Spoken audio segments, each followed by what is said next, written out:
Hello everybody. Aloha. John and I are here at the hub after we're open today, passing out more supplies to evacuees. Not as much traffic today, all the bedding is gone apparently, so we're glad that was all claimed. We'll share with you guys a little more detail about the mini update we just did, look at the volcanic signals. We will do a little bit of analysis. We'll talk about the park. The National Park just reopened. We've both been up there and checked it out as we can. And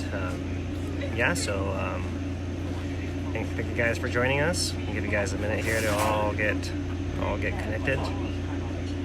Anything you want to say to start it off? Good evening. Welcome to our live broadcast once again.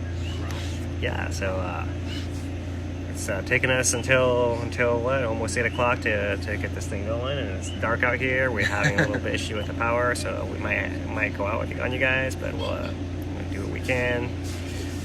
Same guerrilla style reporting we've been doing over here. And in the event of emergency, we'll be back on the air.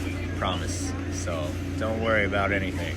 Yeah. If anything changes, we'll be back broadcasting. Right now, not a lot of changes to report. So guys, let's get right into it. Let's check out for you guys some of the signals online. I'm gonna turn the camera around here. And I'm going to just start with this one that we ended the last one with. Here's our webcam view Fisher 8. It's totally black on my screen here. So there's not anything you can see with your naked eye over in Fisher 8. No glow in the sky, nothing like that. Some of the webcam images actually show a couple of little pixels of heat coming from what's probably a crack with some steam coming out of it or some other volcanic gas. But there's really not much to see inside of Fisher 8, especially this time of night. On my image on my screen, I can see a little bit of glow right there, but I'm pretty sure it's not showing up on my camera right there. I'm gonna try on You yours. want to look at those? Oh yeah, look there. Yeah, we can So see these a little are pixel. side by side, kind of before and after of Fisher 8 back on the 19th, and this is 23rd. And so this is the thing that some people are noticing. We're watching closely. That is a little bit of light maybe shining from a crack. Might not be visible light, might just be heat, but it's gotten brighter over the past week. And those are the kinds of things we're watching. But if you were standing there, you might not be able to see this light because it might be triggering the camera in the infrared spectrum after dark. But that probably is volcanic in nature, so we're paying really close attention because they could give us clues about the lava that's somewhere under Fisher 8 still. Is it changing? Is it going to come back up? So that's why we're watching. But very tiny specks of light changing in the webcam at night. All right, thanks, John. So that's a little bit we can see from the webcams. Let's move now to the tilt plots, and we can show you guys a tilt up here at the summit the last 2 days is in this kind of very shallow decline. A couple of daytime signals corresponding in there. We look at these signals in the daytime. You can kind of see 12 o'clock noon is the usually hottest, sunniest part of the day. So you see a little bit when the sun comes up, it starts going up, then as it goes down, it goes off. And if this didn't happen peaking at 12 o'clock every day, we might be suspicious of something else. Since it hits that every single time right around 12 o'clock, and let's look at this week-long plot. You see every single day right in between. It shows us it actually is that kind of signal, not some kind of volcanic process going on there, right? Just to kind of recap that for you guys, and it's been a while since we've talked about that. These couple little spikes here were little earthquakes at the summit that weren't actually felt anywhere else. So interesting, but not alarming in and of themselves. So over the past week, pool tilt has been rising at a fairly steady rate. Although it does go through some minor slightly more, and slightly less, and slightly more, then slightly less, and slightly more, slightly less. And right now we're in one of these slightly less right up here, right? But there's no reason to believe the pattern will change until we actually see it change. So looking farther down, let's see. Let me switch now to the Hawaii Tracker page. Hawaii Tracker shows more of these tilt plots. So here we can see Huna is showing not as much variation in the daytime, right around noon, right? So normally our noon signal is something like this. Right, here's slightly different, so I'm not sure if this one is better calibrated or what's going on exactly there. But this one still shows mostly a decrease with possibly something's happening here at the end that, you know, you wouldn't expect it to be rising into the night like it is now, right? So this may actually be a little sign of a little inflation, but just to remind you guys of the scale, this is 0 and this is 0.2. So 0.2 microradians is a very, very, very small amount. So whatever's happening is basically still flatline. We're still waiting to see what's going in there. We're so zoomed in, it actually looks like something is going on. So let's scroll past these upper summit stations and look at the bottom 3 that have been concerning us in the last weeks or so, right? Showing Mauna Ulu. I've been looking at the bottom of this blue line as kind of an approximation of the trend here, right? So we actually had earlier, you know, somewhat like slight rise, slight dip, bit steeper rise, a little bit kind of flattish, a little bit of drop. This was a rainstorm, so that kind of messes things up. But then rising, then plateauing again over here. And we had, at least earlier in the month, a similar pattern at Pu'u'o, where we had a rising, then a kind of a stabilizing, then more of a rising again. And we're still in a rising phase of it right here. So we wonder if that may actually keep rising, or whether it might actually mirror the pattern we see at Mauna Ulu, which might give us more evidence that the actual pressure is propagating down a rift from west to east, for example, but we don't know that. We're just looking for that as, you know, what we'd expect to see if lava is pushing its way back through and pressurizing that whole upper east rift a little more. Well, it looks like we lost our light, so you guys aren't going to see our faces anymore. But we now in the dark. We can still look at the computer screen. So then looking down at the Jonica flow, which is a station closest to Leilani and past what we think is actually like a narrowing of the East Rift Zone conduit by Pu'u'o. We actually have been seeing mostly a decrease over time, sometimes kind of flattish, sometimes a little more decrease, sometimes flattish, sometimes a little more, and then actually just last week it started rising slightly. These are also very small amounts, right? Our scale on the left is now 0 to 2, so this is like a 1 microradian rise right here.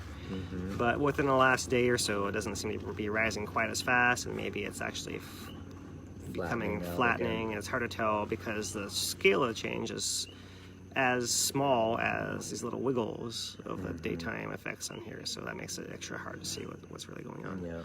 So once again, we're so zoomed in, we can't really tell what's going on, basically, in that scale. We get kind of eyeballing, watching the best fit line. Whoa, hello. Hold on, I gotta reporting. So just when we watch that tilt, we're dealing with the very tiny changes, but there has been a change, and so it's interesting. But the increase, the tilt upwards at the JKA station looked like it was going to keep going. Now it's looking more like it's flattening out again. So very tiny change that hasn't kept going very persuasively. But for context, the reason we're watching these changes between Pu'u'o and here is exactly like you said. There's apparently, if this is to be considered magma, it's getting back pressure, it's building up pressure and then creating inflation potentially at Pu'u'o, but we're not seeing that propagating lower down the rift, so that could be an indication that there's some kind of constriction from this part of the rift to lower down, unless this starts following that same pattern. So we're going to keep watching it, but that's what we're kind of looking, because on the one hand we can see if things are inflating versus deflating a little bit, but the real information will be coming if we see these kind of consistent patterns propagating down the rift. That can help us understand if there's connectivity and if there's actually magma moving through there. But right now, the changes we're seeing below Pu'u'o are really, really small. So the strongest signal is coming from Pu'u'o, and we're around 4 microradians rise over more than a week. So still really gradual. In the grand scheme of things, it's still pretty flat. Yeah, and we still have the kind of puzzle of the, thanks John, that was awesome. of these other stations farther up the rift, right, which are maybe showing a little bit of trend. Maybe that's a slight rise right there also, and stabilizing. It's hard to tell exactly, especially if you consider the second component, which is somewhere below. That particular graph has a smaller scale. Always check your scale. So this is only 1 microradian between the lines, whereas some of them are 2 microradians. So right. Always got to be aware of your scale. Yeah, so summer camp, maybe we might have seen a little bit of inflation also, slightly, but kind of mostly stable and flat, you know, so nothing convincing there either. And there's our kahuna plot. So that's kind of the real mystery, is what, you know, why we don't see the signals up there. One thing that we've speculated, oh look, we got some lights back. So this place you is guys great. Get to see us again. So switch this around, you guys. Okay, so one thing we've been discussing is that the whole summit and Upper East Rift may essentially be like one large connected magma chamber, is one way to look at it, right? So kind of like a long balloon, you know, area of magma, right? So, and it has a crack by Pu'o'o, and it's got a crack above Halemaumau, a bunch of cracks above Halemaumau. So the question really is, like, you know, if we pressurize this thing, how is it going to manifest on the surface? And, you know, no one really knows because we don't know the shape of it down there, but we're kind of entertaining all the possibilities that we can imagine and trying to look at the signals and interpret what the geometries might be and what we might be seeing on the surface kind of concurrently, which is, you know, a little bit of a dangerous game to play, but that's what we've been doing the whole time, is, you know, just kind of trying to think things through with you guys, you know, so that's what we'll keep doing. Yeah. So it may well be that if magma is going to pressurize that whole upper chamber area between Pu'o and Halemaumau, that we might see some inflation at Halemaumau before Pu'o. Is that possible with our off-ramp idea? You know, maybe build in there kind of at our slow trickle levels, as I've called them in the past. Maybe not enough to actually erupt out of there or produce any glow or anything. There's no extra gas coming out of Pu'o that we know of, as far as sulfur in particular. You know, we have seen more ash falls and rock falls, and as recently as yesterday, I believe. Yeah, I think so. Morning. They didn't mention it in their report today, but yeah, there's people have noticed them. But Tracker caught it. Yeah, and, people are seeing it.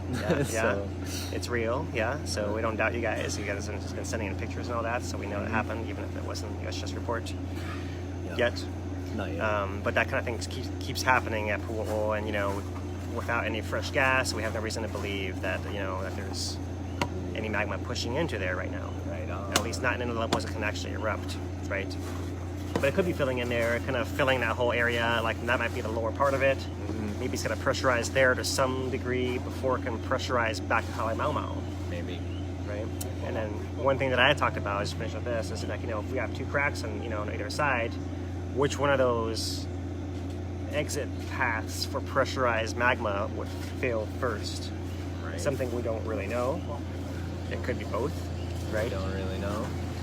But that's kind of what you know, where I am, and my thinking, and what I've been looking for next is like signs of, if that's the way the model is set up, do we see signs of pressure enough to cause either one of those cracks that the lava could push its way out through? Like, these are kind of cracks. Like, I mean, what's a good way to think of it? It's like a valve, right? Like, where you know, I go back to that kind of a pressure cooker analogy, with that little piece that sits on top of the pressure cooker. There's enough pressure to lift it up, then the stuff can get out, but there isn't, it snaps back into place, right? So, you know, I think that actual cracks are basically closed now, but enough pressure can wedge them open to allow something to come out, right? If you build it to a certain amount. Yeah. And so, yeah, here's some thinking with that same idea, right? So he's describing it like the top of the rift system between the summit and Pu'uo'o acts as a magma chamber. There's magma all through the rift between there. And if we're seeing it pressurizing, is it going to pressurize at Pu'uo'o and be held back at Pu'uo'o until it re-pressurizes back up to the summit? In which case, which place is it going to erupt first? But the summit and Pu'uo'o are both candidates for that. Here's another option, though, is we still have the mystery of the lower rift. And some geologists think that eruptions higher up are more likely than reactivation of lower rift at this time. It'd be nice to pick the brains of some of the experts up there. But the kind of maybe the third option compared to what Phil was just saying is that maybe after Pu'uo'o pressurizes to a certain level, it'll open that crack that was opened on April 30th and allow lava to re-enter into the lower part of the rift. So we've been kind of talking about it as the lower rift is almost like a balloon animal, those really thin balloons. And so they're really, really thin until you inflate them, pump them up, and then it widens out and stretches longer as it goes. So that was kind of one of the ways we were thinking of the lower part of the rift.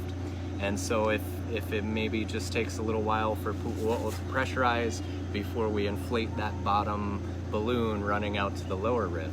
Hopefully not though, because I know everybody would prefer it if the eruption is totally over and we're all in this limbo uncertainty while we wait to figure out what's actually happening inside the volcano. But the relevant thing is we are seeing some changes up higher up the mountain at Pu'uo'o, and this might be that upper part of this magma reservoir system, which includes the rift pressurizing. And the question is it going to come out near Pu'uo'o, or is it going to backfill until it's able to lift that pressure cap at the summit and erupt at the summit? So, I'm giving you a sample platter of options to think about. But what we might be looking at is that the volcano needs to build up a certain amount of back pressure for any of those things to get going. Yeah, so, I think that's basically the key though, right there, right? You know, whatever has to happen, there's not enough pressure for anything to happen. Not at the moment. That we're seeing, right? And, you know, that's what we're looking for basically is that, you know, whether it expresses through the tilt, whether it expresses through the GPS, whether it expresses through like some gas emissions, we just don't see any sign of that at all whatsoever. And that's what needs to happen. Kind of just, you know, the balloon animal analogy one step further, you know, once the pressure is vented out, like let's say there's like a leak at the back end, like a pinprick leak or something at the back end of it, right? That balloon is going to deflate, and then it basically becomes closed again, and that first breath into the balloon, like, you know how the first breath when you blow in, like you can't just like very slow. We gotta actually give it a nice enough bit, pressure, you know, enough to actually cause it to act that expanding burst. Like that's the state we're in, where it's not still open and flowing, but it's kind of closed back to where you need that pressure to reopen it again. Is the way I personally imagine it. You know, although, you know, none of us is looking in the ground through X-ray goggles, so we don't know this for sure. But geophysically, these are solutions to certain ideas about what could be happening. Why isn't it pushing further than Pu'uo'o? Well, because we need that pressure to start it. Right. And so that might be what we're seeing, you know, and with the thing that we mentioned several times when we were talking earlier today is that all along the rift, the up towards the surface is less pressure on containing the lava. So wherever it can, the lava moving through the rift, if it has the opportunity to crack through towards the surface, it's going to go there first rather than pushing further through the rift. And so that's a factor here as well.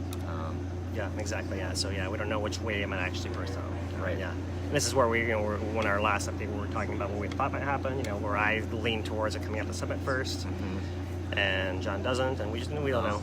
And then there's Pu'uo'o. It could come out back at Pu'uo'o. And a word about this. Okay, so we're seeing this indication of inflation with the tilt at Pu'uo'o, so that's already got a lot of us thinking, whoa, maybe it's gonna go back to Pu'uo'o. Wouldn't that be great? And we'll have lava in the national park again. There is one problem with Pu'uo'o. If it's erupting there, it doesn't have to flow south through the national park. If we have a new eruption at Pu'uo'o, it can just as easily flow like in 2014 down to Pohoa. It can threaten my place in Orchid Land, parts of HPP, Kīlauea, Hawaiian Acres. And so it gets back to, again, you know, whatever the volcano ends up doing, we need to respect that it can come at us a lot of different ways, and that's why it's worth keeping an ear on, knowing what the activity is doing. And if activity emerges higher up in the national park, we might still need to react to that one day, depending. So it's just, remember, don't ever underestimate the volcano. And we're all hoping for the best possible situation where lava will be in the crater or in the national park, and it won't be affecting us in Puna for once, at least for the next little bit. And we don't know that, so that's why we're committed to paying attention and getting the word out about what's happening. So anyway, yeah. So food for thought. Food for sure. thought. Yeah, That's all that was. Yeah. In summary, if it goes back to Pu'o, that's not. It doesn't mean it's going to go back the way it was before. Even then, right? That that it may go north. It may be a whole new reliving of the 2014 Pahoa situation. But we just don't know. Yeah. So that's not necessarily the best option for any of us. As Pu'o, right? Right. I think the best option is put it in the bottom of that giant hole at the summit. Yep, at the crater. Right. There's plenty of space to fill in there. We just hope it, the sooner it goes in there, that whether it does it without explosions or whether our thought of explosions is just incomplete, where maybe it doesn't explode. That's the best situation for it to leak back through those cracks up there, start filling in that hole, come up high enough that we can all see it from 20 different places in the crater rim. Wouldn't that be grand? Oh my gosh. Yeah. That'd be amazing. Yeah. So very well could be happening in our lifetimes. It's kind of a wild time to be alive while we wait through the uncertainty. Whatever happens next is pretty historical and pretty unprecedented for science, and we'll be able to witness it. But we assume the volcano is still being fed lava. That's one of the conventions that most geologists think is happening. So the game right now is, well, where is it going and where is it going to come out? And so we're offering you as many ideas about that as might be useful for you thinking about the future. So for sure. Let's talk about gas a little bit now. So as far as gas emissions, there haven't been any very recent measurements, but all the ones that we have all say that the gas emissions are still fairly low for the volcano, which means less than 1,000 tons a day across the entire surface, compared to, let's call it 50,000, when we're in the midst of Fissure 8 coming out. Yeah. So, 1,000 tons a day is still a lot. Yeah. It's still a huge amount, and it's still, very noticeable. We have reports of people smelling gas from early this morning all the way through tonight, actually. And I smelled it at my place this morning, which is pretty rare for where I'm at. I smelled it at my place too, yeah. And actually, when I was up at the summit this morning, I actually observed Kona winds blowing the fume to the northeast. So I don't know if it was Kona winds everywhere across the island, but at least some parts of the volcano were experiencing some strange winds. And that combined with the same story we've been saying, that the stinkier sulfur, the hydrogen sulfide, comes out during these later phases, the pause, let's call it, or the waning phase of eruption, whatever it may be, that's also more noticeable to people. So we don't really know if there's anything different with the gas, apart from you probably can smell it easier from the winds, is what I'm going to the biggest explanation. Most likely. And like you said, it's 1,000 tons of gas, and that means like if you gathered it up and weighed it, it would be 1,000 tons. It would weigh 1,000 tons, and that's a hard concept for some people when you're talking about a floating gas. But that means it's just rooms and rooms full of pure gas. So of course we can smell it, right? But it's not at the level that's indicating there's more lava brewing under the surface. It's still at a low level. And when USGS records it again, we'll have better insight if it actually did change at all. But as far as we know, it's really low. And they did mention several days ago that they have recorded an increase in the ratio of the stinkier gas, the hydrogen sulfide. So we can expect that, although we pay attention to all these reports of people smelling it, there's probably explanations for that just in the winds rather than related to the activity. Yeah. What we really like to know is, like, at the same place, like, look right at the fissure hole, right at the summit hole, like, at those places, is the emission changing there? Yeah. Right. Is there more coming out of the ground rather than is it blowing somewhere different? Right. Yeah. That's basically it. Yeah. So nothing new with the gas apart from our human experience of it, basically. Right. Yeah. But gases, again, we're watching the twinkle lights in Fissure 8, and we're watching the gases because those will be sure signs. If there's any reactivation or new activity picking up at Pu'o'o, gases should indicate that. Increase in glow would all indicate that this is really happening. But the gas we have at this moment isn't indicating that anything is happening. So hopefully that clarifies it a little. And we may or may not get earthquakes, So questionable.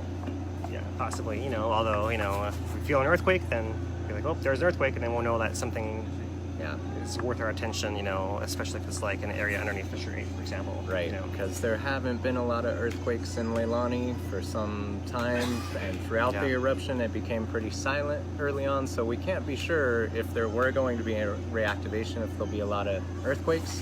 But if a new location or something is happening and the lava has to break new rock, we will fill them. It's all a question of how, to me, like how much the ground jerks when you like push that first breath into the balloon. Right. So, even if it's like already open and cracked, it could give it a good jerk, just like, like with your initial. Yeah. But we just don't know as the answer. So that may not happen. We may not see an earthquake, or we may see an earthquake. That's why we're looking at the gases and the glow and everything else like that as well. So, one kind of final thing on the gas, since we're, going into detail on that, this particular update is that the summit we're interested in for fresh magma is the amount of CO2 coming out compared to the amount of SO2, right? Turns out CO2 comes out of the magma much easier than SO2. SO2 comes out more slowly, so the CO2, if the amount of CO2 to SO2 is higher, that usually means you got fresh magma. If the amount of CO2... If the ratio of the CO2 to SO2 ratio is higher.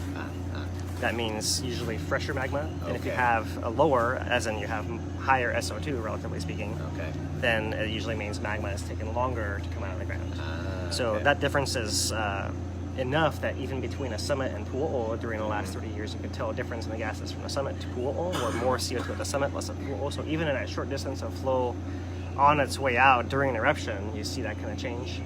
So especially now, if new magma is coming up, we'd expect to see some spike in CO2 as well. And that's something we haven't talked about much, but they do have monitors up at the summit for that. And, that may be the summit signal to look for as far as fresh magma might be CO2.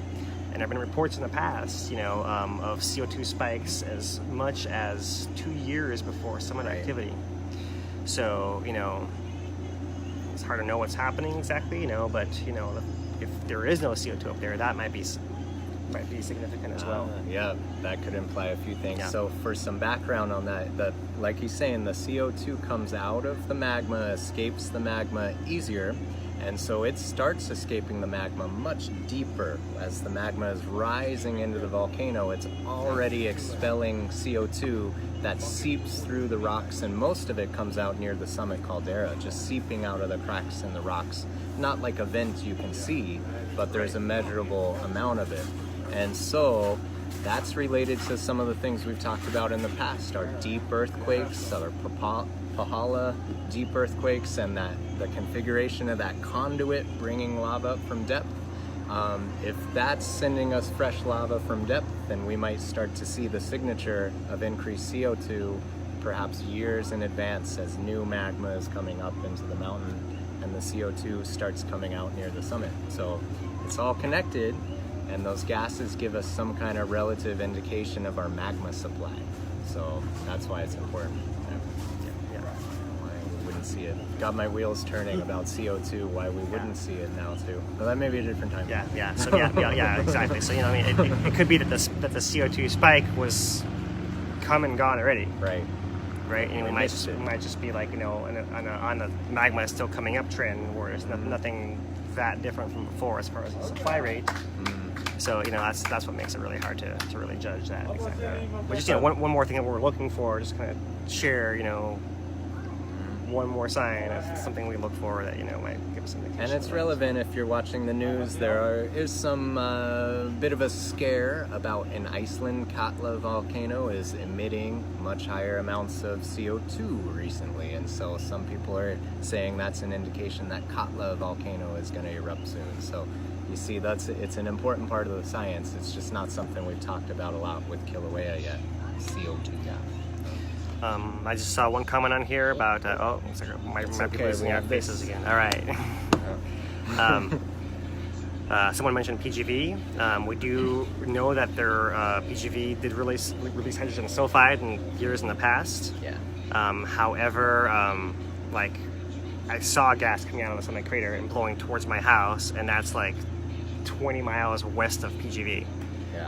So I'm pretty sure the gas at my house had nothing to do with PGV. So, I'm not saying PGV didn't invent anything. I don't know if, anyone's there watching, but like the much more likely source is the volcano, which we know for sure is releasing H2S right now. So and the scale is different too. People with the if a human-made little well, a little pinprick into our volcano has to vent a parcel of hydrogen sulfide, it's a lot of gas by our experience. But on the scale of what the volcano is capable of producing, releasing at once, PGV is just not in the same ballpark as what some of the actual volcanic vents might release. So it's just it's a totally different scale, those sorts of things. So yeah.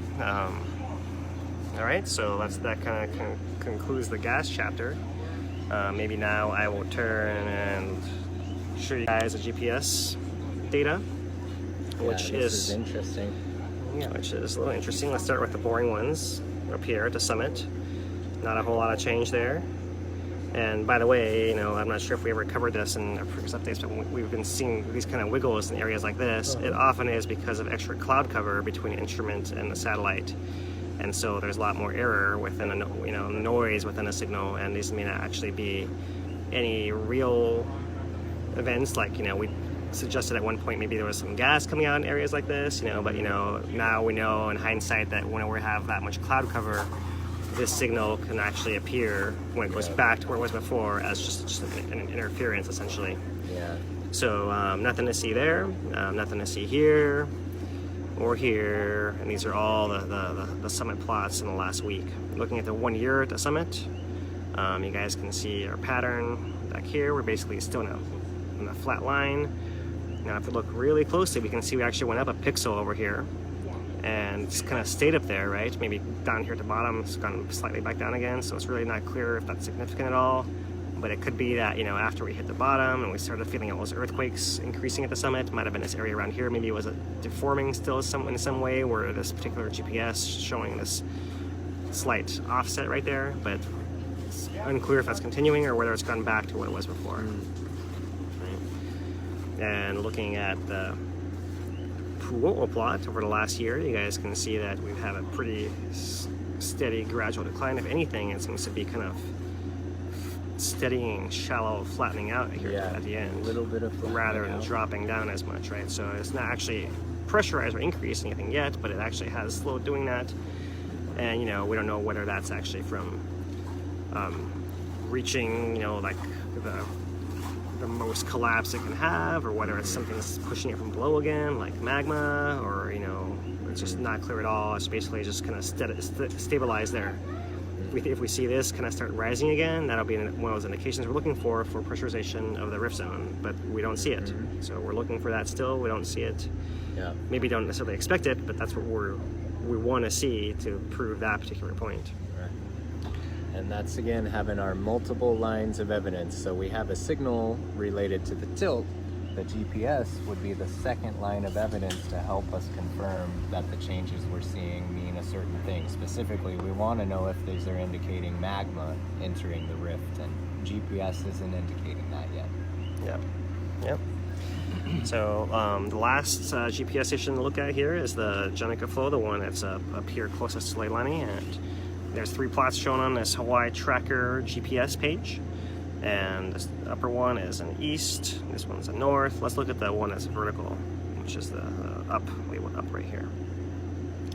Right, so the other ones are kind of have similar patterns, but this is the one we really want to analyze in detail, right? So since the eruption, when everything basically was deflating, right, the pressure is basically sagging, this little area, in a little period in here where it actually kind of stabilizes a little bit, keeps sagging more. Then around here it seems to stabilize a little more, and actually starts rising, right? As if magma is like re-intruding in the area. And in fact, during the community meeting, when was it now? About a month ago, maybe? Time flies. About a month ago or so in that public meeting, there was a plot showing how the Jenica flow station was actually the one that was showing a little bit opposite movement from the rest, and we believe that was during this period right in here. And since then it's actually resumed. Apparently, a slightly downward trend. There's kind of so much noise in here, it's really hard to tell what's going on, but it doesn't seem to be going up over the last few weeks like it was the month before that. That's very curious. So that's, you know, something else we're looking at. You know, these amounts aren't great right here either. Right, that's what, 10 centimeters between the lines. So like this change right in here might be like, you know, a couple of centimeters maybe, something like that. It's hard to say within a noise. So yeah, that's the GPS part of it. We haven't done GPS in a while, so we thought we can revisit it here today. And the final thing geophysically to look at is the earthquakes. Let's give it a refresh. Hi, good to see you. And our earthquakes over the last day, all magnitudes. Get some focus here. You guys can see there's 3 in a volcano area right in here. There's 1 on the south flank over here. 1 underneath the Mauna Loa Kīlauea boundary over here, maybe more Mauna Loa even, but that one's just one of it by itself. And there's also one by itself underneath Pahala, that deep earthquake once again. So relatively speaking, kind of quiet in a volcano. Oh, I got an orange. Oh, I got a green. Oh. So relatively speaking, pretty quiet in a volcano. Earthquake-wise, in the last day or so, since we don't do these updates every day anymore, I can put in, let's put the last 7 days on here. And let's give it a chance to load. So for the last 7 days, you guys can see there's a little bit of extra background earthquakes happening over here. You know, Kona, Mauna Kea, a couple over in a western Kīlauea area, except for on Mauna Loa, including a little cluster we talked about last week. But looking at Kīlauea in particular, it might be easier to just move my phone closer and try to get it to reload. But you guys see that we actually have, you know, a decent cluster of summit earthquakes, but not nearly the amount that we had before, right? Before we could even see any of this writing underneath here, any of these lines. It was all just a giant blob of earthquakes, right? You can see our south flank ones are all over here, right? And you know, when I see earthquakes in this area, I usually look for kind of the exact trend of them, because you have rift zone earthquakes right along here, and then south flank earthquakes just to the south of there. So if they're not on a rift zone, these are all south flank earthquakes, and it's showing in this area. You know, the one today is actually all the way over here, but basically the area west of 130, Tupuo'o, all the way to the bend of Mana'ulu, and even farther west are the ones showing earthquakes all in the area through there. So the south flank is still adjusting. You know, some of these have been called aftershocks on a 6.9 earthquake, and if that's the case, the south flank may still be moving, you know, with or without the pressure of magma. You know, maybe just still adjusting to what's going on there. And that in itself can kind of mess things up as far as our sensor readings, as far as what the magma is, where it's able to pressurize, how it's able to pressurize. So it's just one more X factor for us to deal with here, and you know, one more reason we don't really know what's going on. Anything you want to talk about the earthquakes, John? No, not really. This one was really close to Black Sands. If anybody felt it, it was 1.8, so that's pretty small. I don't know if you could feel it, but it's the only one that was anywhere near the neighborhoods here in Lower Puna. Right. So yeah, so that's the earthquake information there, and that's basically the Lower East Rift Zone story I think that we have to cover. Yeah. Something else occurs to you that? Not at the moment. No. Uh-oh, back to orange. Well, looks like we're getting a little bit of connection issues here, you guys. So apologize, you guys. Trying to be green. There, we're back on green. Yeah, apologize, you guys, if we're cutting out a little bit. I'm not sure what's going on. I got a couple little glitches here in the connection. Let's talk about our experience at the summit and wrap up. All right. Lights. All right, you might have to hold that kind of Okay. by yourself. Hold it by my face. So, okay, Blair Witch style. Tell us about the park. Blair Witch. Hop in the park. I forget the lines of Blair Witch. So the park was incredible. Breathe real hard a lot like this. I'm so scared. No, I'm just kidding. The park was amazing. It was really an amazing day to be up there the first day they opened, because I ran into so many people. It was like a class reunion or something, blast from the past around every corner. It was great. Everyone was super excited to have their first views of it. And I haven't had a lot of time to analyze what you can see of the crater. Phillips started to break it down scientifically. I was just mostly overwhelmed with seeing the crater for the first time. And the views that are available are really great. from all around the park, and there's so much more to explore. But you have more to say about that? I'm sure you do. Sure, yeah. So, my turn. So, it's kind of awkward. Yeah, kind of weird.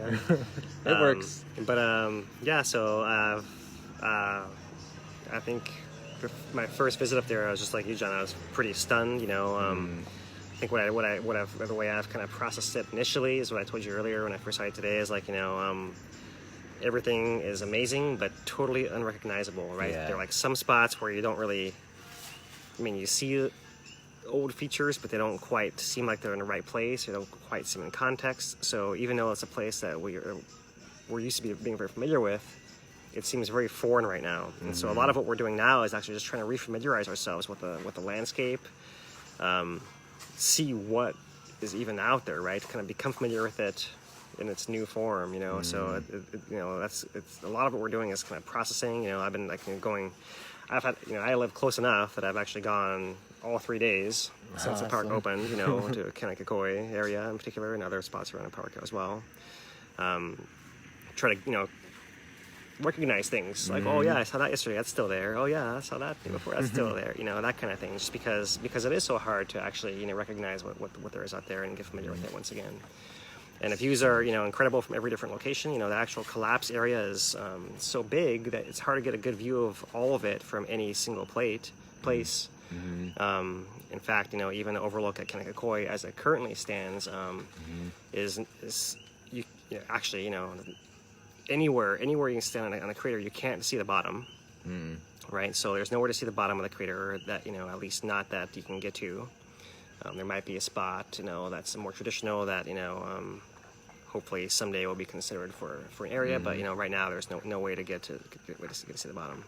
The current Kīlauea area, you can see a lot of the collapse area. There's so much to look at, but you can't see some of the lower ledges within there. For example, there's a big piece of the middle eastern part of the Kīlauea collapse that kind of where that old 82 fissure sits on top of that, which is sunk into the pit. I don't know how much is sunk in over there. It's between 300 and 400 feet. Talking to Pono Christensen, so almost when you look at the new cliff faces around the crater, almost every step is about a 400-foot step, and the crater collapsed nearly 1,600 feet total. Right. And so when you're seeing the first couple steps down into the crater, you're only seeing the first couple tiers of it, and it goes down that much deeper. So that whole 1982 fissure area is around 400 feet below the former floor, and that's incredible. I've climbed all around those fissures when I first moved to the island, and I can look back and understand.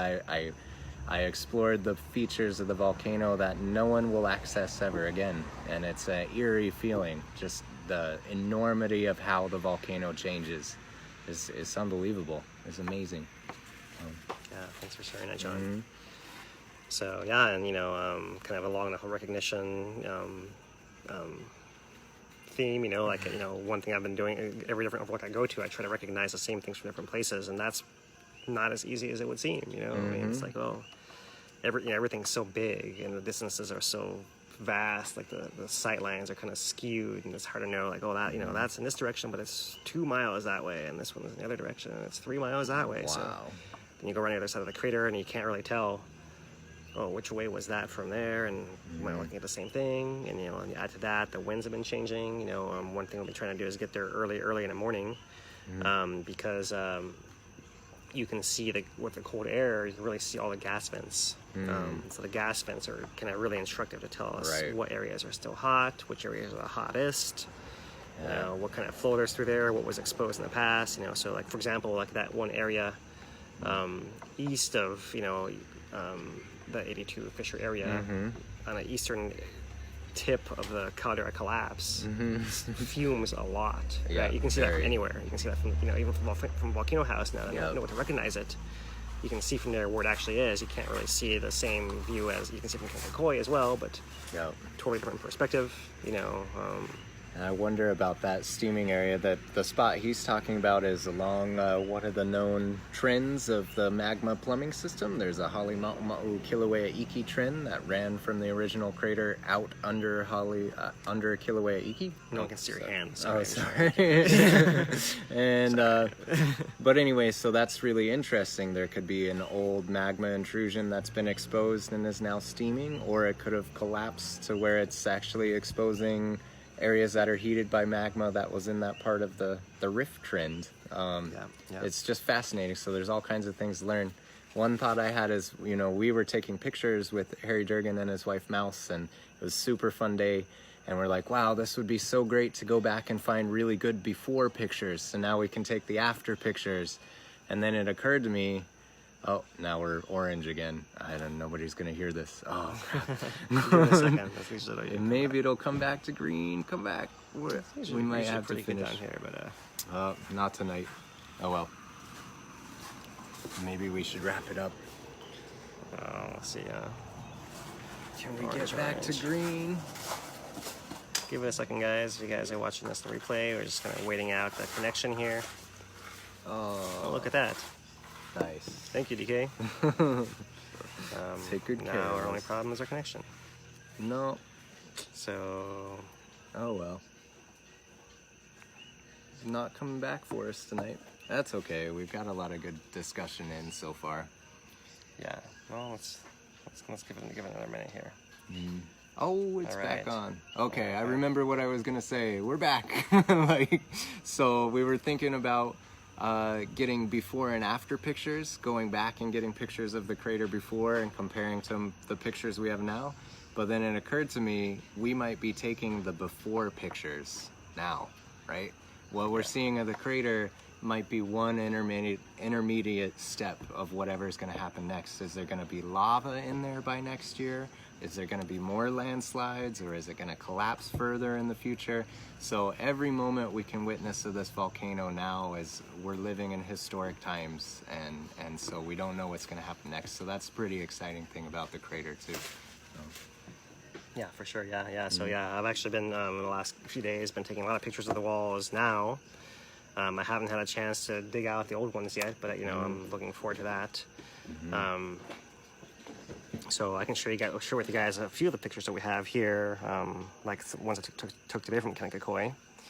So let me turn this around and maybe flip you guys through some of these views that we have here. So let me figure out where to start. Kīlauea Iki view.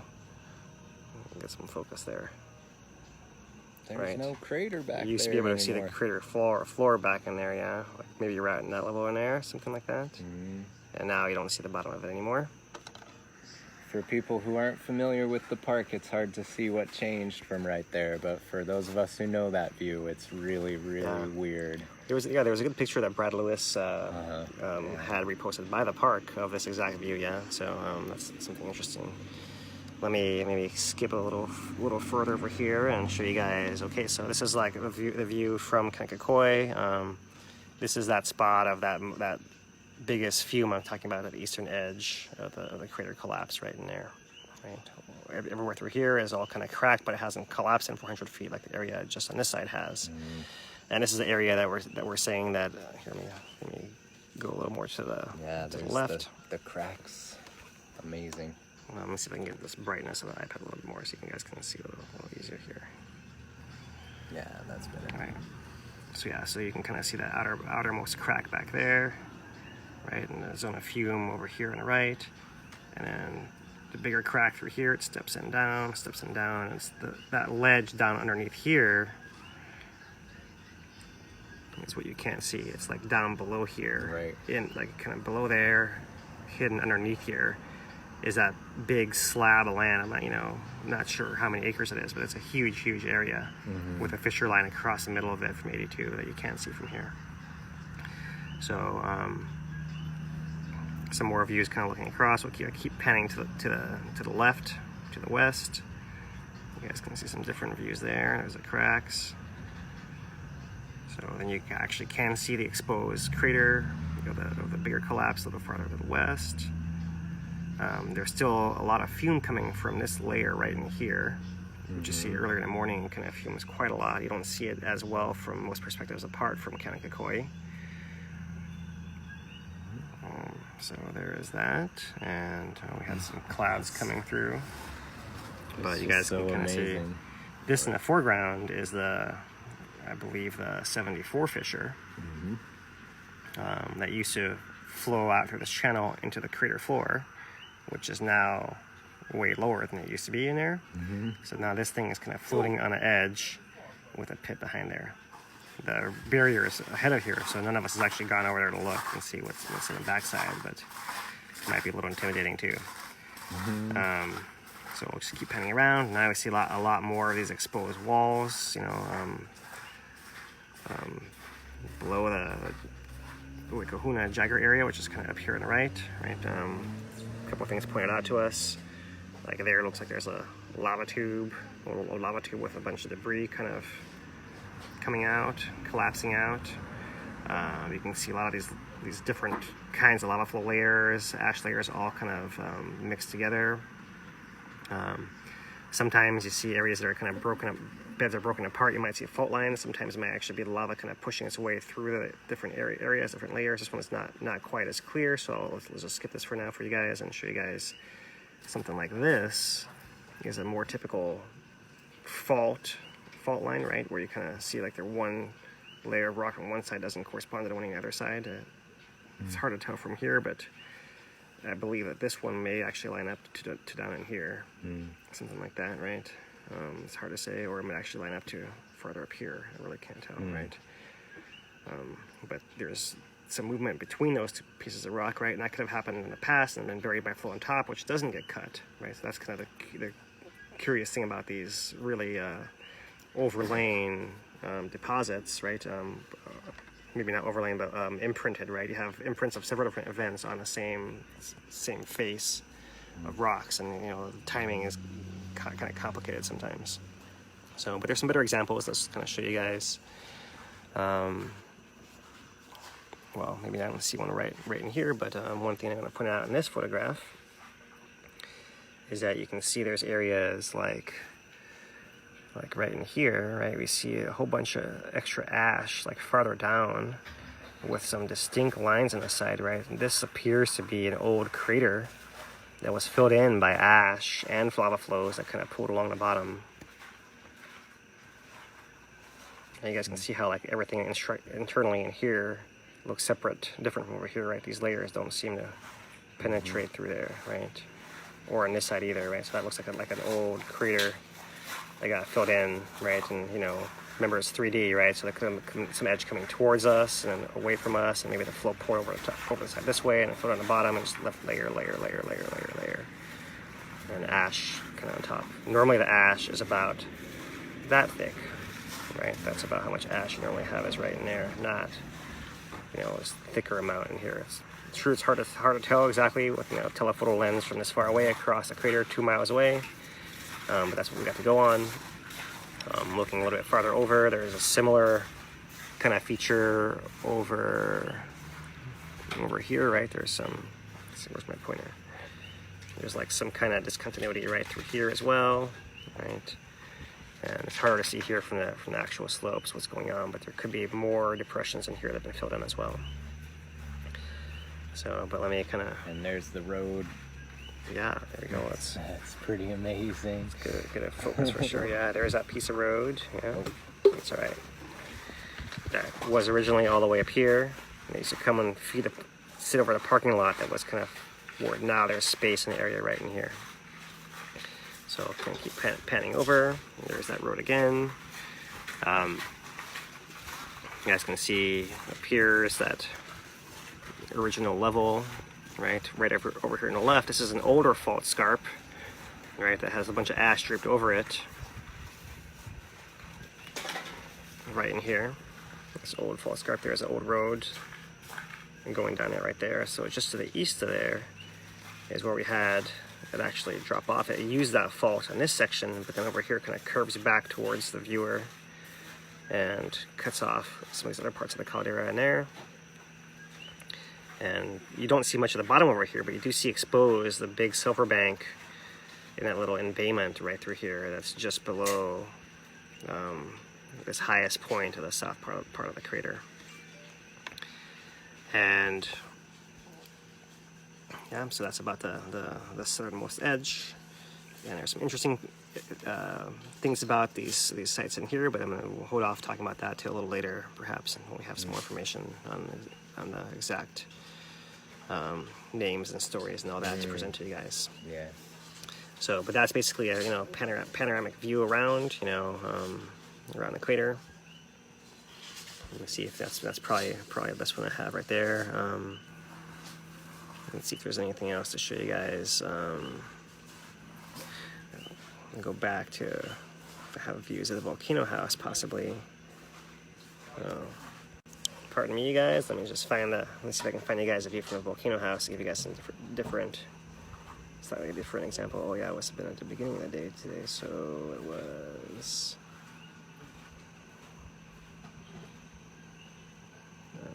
Is that it? Yeah, looks like it. Yeah. That's it right there.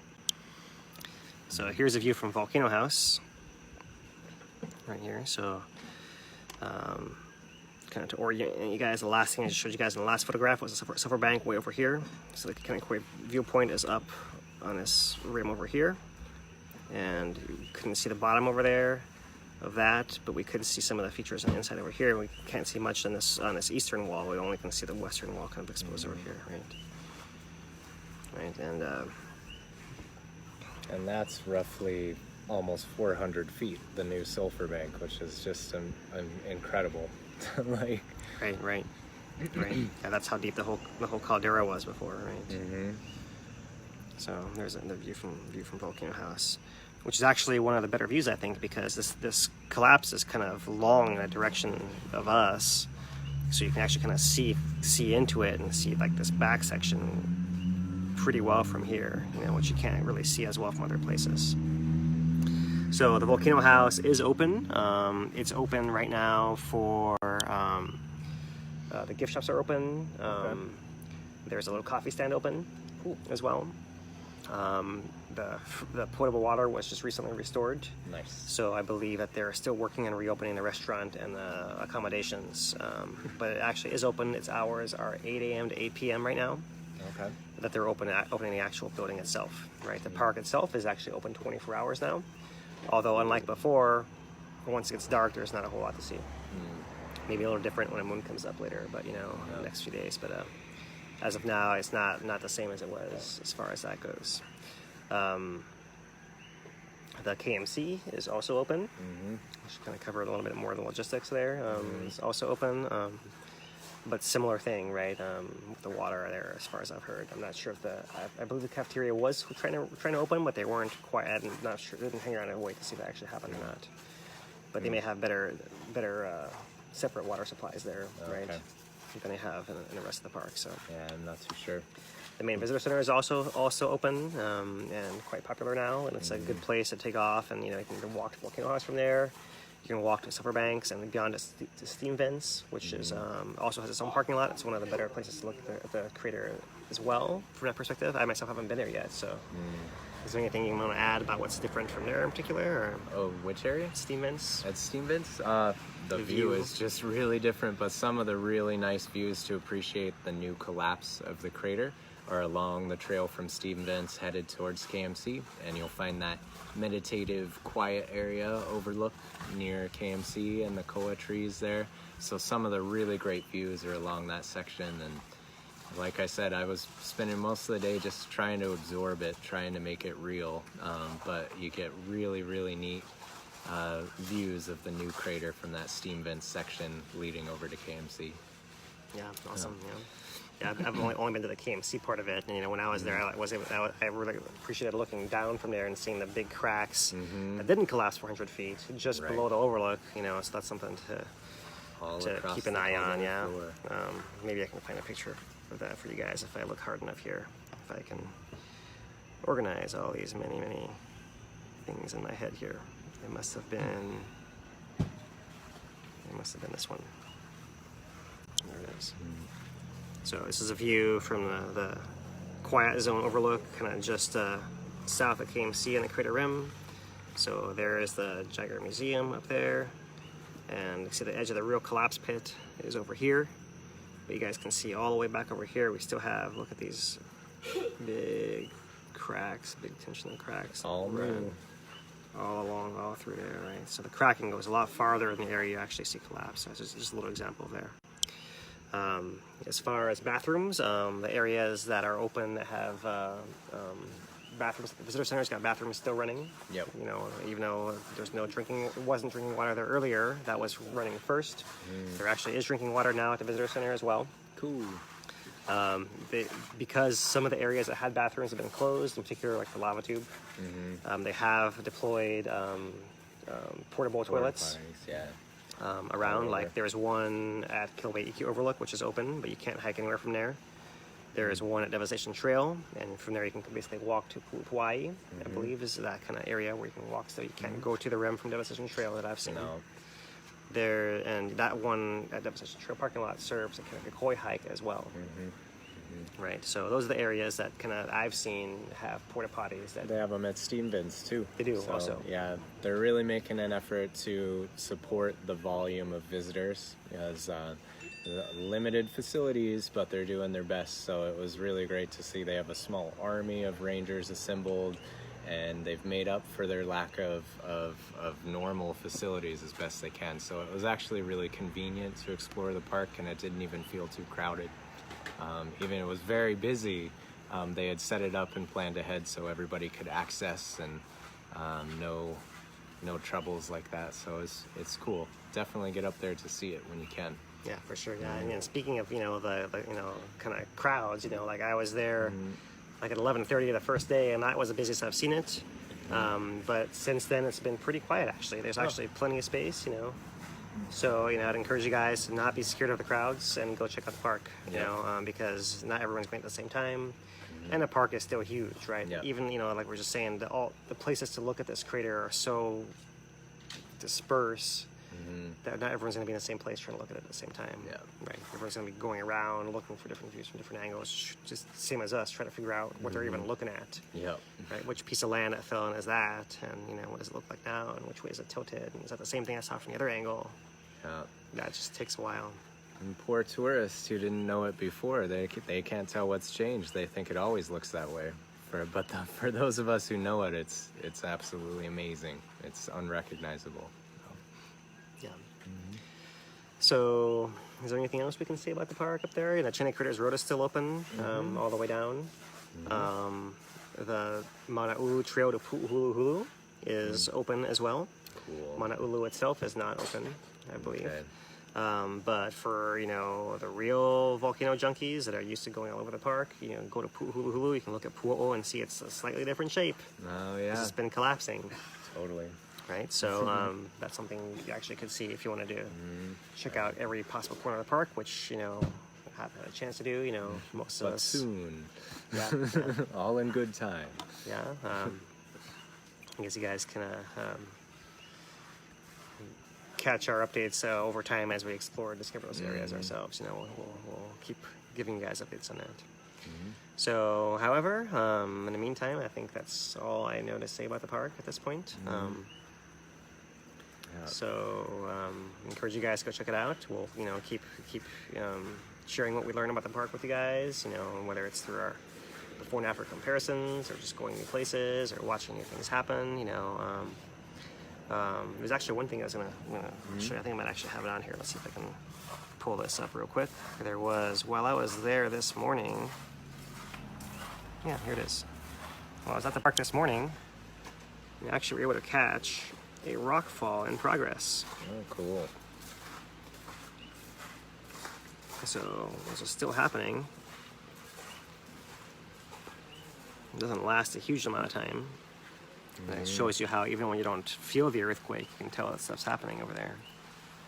So it's something I actually could see once in a while. Dust. Yeah, big dust coming up, yeah.